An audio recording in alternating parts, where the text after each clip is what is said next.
بسم الله الرحمن الرحيم. أعزائي مشاهدي قناة تخمزة عبر وسائل التواصل الاجتماعي، السلام عليكم ورحمة الله وبركاته. كل عام وأنتم بخير. النهاردة الحقيقة وإحنا في شهر رمضان بصدد مشكلة بتواجه البلد، ومشكلة بتواجه حي كفر تحديدا في البلد، وهي قضية المجاري. الشوارع بصراحة يعني مليانة مية، لا حد عارف يروح الغيط، لا قدر الله حد تعبان لعربية إسعاف هتعرف تخش تاخده، لا قدر الله لو في أي حاجة مفيش حد هيعرف يتحرك من الشارع، والدنيا حاجة تصعب على الناس. فاحنا بندعو للتكافل والتماسك، المؤمن للمؤمن كالبنيان المرصوص، كل واحد يساعد ولو بكلمه. الموضوع بسيط، اللي هيدفع 50 جنيه، اللي هيدفع 100 جنيه، اللي هيقول كلمه بسيطه، اللي هيقف مع الناس وهي شغالين، الناس القائمين على المشروع وتعبانين مع الناس، الاخ عبد المنعم نصار والاستاذ مونجا عبد الله والاستاذ عبد المجيد محمد عبد المجيد والاستاذ نبيل رمضان، الناس القائمين على الناس وبيترددوا على الناس ويجمعوا حاجه عشان تشغل الناس اللي هتيجي تشتغل ديت. هنتكلم عن الناس ونعرف ايه القصه والوضع ايه بالظبط في الكفر ووضع المجاري ايه. يا استاذ عبد المنعم، الوضع ايه في الكفر بالظبط بالنسبه لموضوع المجاري؟ مأساة ما بعدها مأساة. بمعنى ايه؟ الماء دخلت البيوت. دخلت البيوت؟ امال الماء دخلت البيوت، لا عارفين يسرحهم ولا عارفين يروحهم ولا عارفين يدوا مصالحهم. يعني لو فيه جنازه ان شاء الله هناخدها على الحمار ونبقى نعمل فيها مأساة، وعايزين فلوس وعايزين الرجاله حتى تقف على الاقل يا عم الحاج سام. طب انتوا ابتديتوا لم فلوس من الناس عشان نحل المشكله ديت؟ امال لمينا والفلوس مش مكفيه.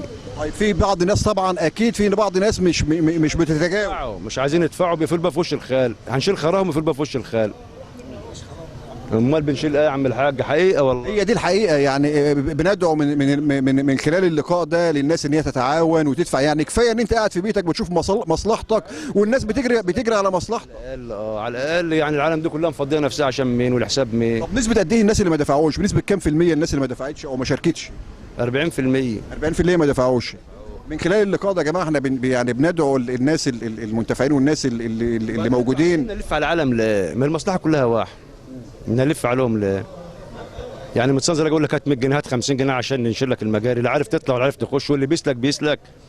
يعني الشر الاحتياطي انه عامل ازمه كبيره بالنسبه لنا، واحنا بقى نعمل احنا بصراحه يعني كان في حاله وفاه الحاج عبد الله بدير رحمه الله عليه، رحنا نعزي ما عرفناش نمشي، ما عرفناش نروح العزاء من تروح تعزي بايه؟ يعني لا قدر الله بقى لما تضرب كلها كده بالموجه من الجدار للجدار نروح فين؟ يعني حاجه لا تليق بالبلد ولا تليق بينا في شهر رمضان الكريم وشهر التعاون والخير، ما تليقش بينا خالص. العالم كلها بتلف، خلي بالك ومستأمن اللي بيحصل يا عم الحاج سام. طب مين اللي مكلف عشان الناس تبقى عارفه كده؟ مين اللي بيلم الفلوس من الناس علشان يبقى قائم على الموضوع عشان الناس تبقى عارفه كده؟ الاستاذ نبيل رمضان، الاستاذ جمال رمضان، الاستاذ ربيع الفيل، الاستاذ محمد الهبله، الاستاذ مونجي عبد الحميد عبد الله، كله بيلف. طب استاذ يعني تاخد مع الاستاذ مونجي، وانت من خلال مقابلتك مع الناس وطلب الفلوس من الناس والتبرعات مع الناس، ايه المشاكل اللي بتواجهك ولا ايه التعاون اللي الناس بيتعاونوا معاك؟ ايه الوضع بالظبط؟ في تعاون كتير من الناس، بس انا عايز اقول حاجه واحده بس، ان المشكله مش قايمه على موضوع الكفر بس لوحده. دلوقتي الطريقين الاثنين المؤديين الى المقابر دي مشكله بتمس الناس كلها. لما طريق المقابر اللي اليماد واليمه الثانيه من يم المعهد ومن يم دار عواره، الطريقين الاثنين يبقوا مقفولين، لو حصل حاله وفاه في البلد ما حدش ضامن مين اللي يحصل عنده حاله وفاه الصبح او دلوقتي اهو. ناخد الميت، ابسط حاجه ناخد الميت ازاي نوصله للمقابر. لما المقابر دلوقتي وصل ميه المجاري دخلت المقابر نفسها. المشكله مش قصر على الكفر، عندك في ميه في الكفر، في ميه عند دار عواره، في ميه مجاري دخلت المقابر فعلا. دار حي العوادين هناك، كل الاماكن دي فيها مشاكل.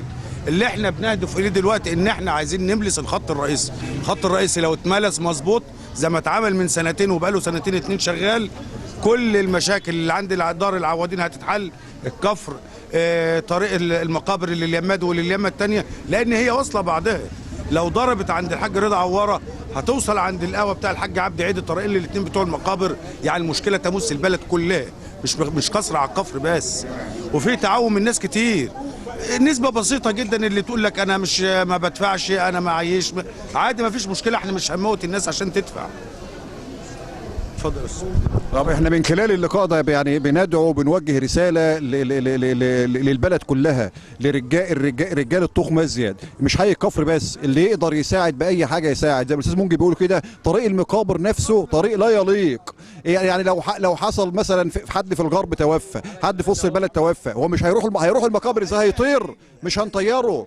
فالمفروض الناس اللي حتى خارج حي الكفر بالتعاون، تعاون حاجه بسيطه كمان واحنا في شهر رمضان، الصدقه اعتبرها صدقه من صدقاتنا، ربنا يفرج علينا الكروب. واحنا ان شاء الله بصدد الشغل على قدم وساق بتاع المجاري الحكوميه، يعني الموضوع سنه بالكتير ان شاء الله والمشكله هتنحل.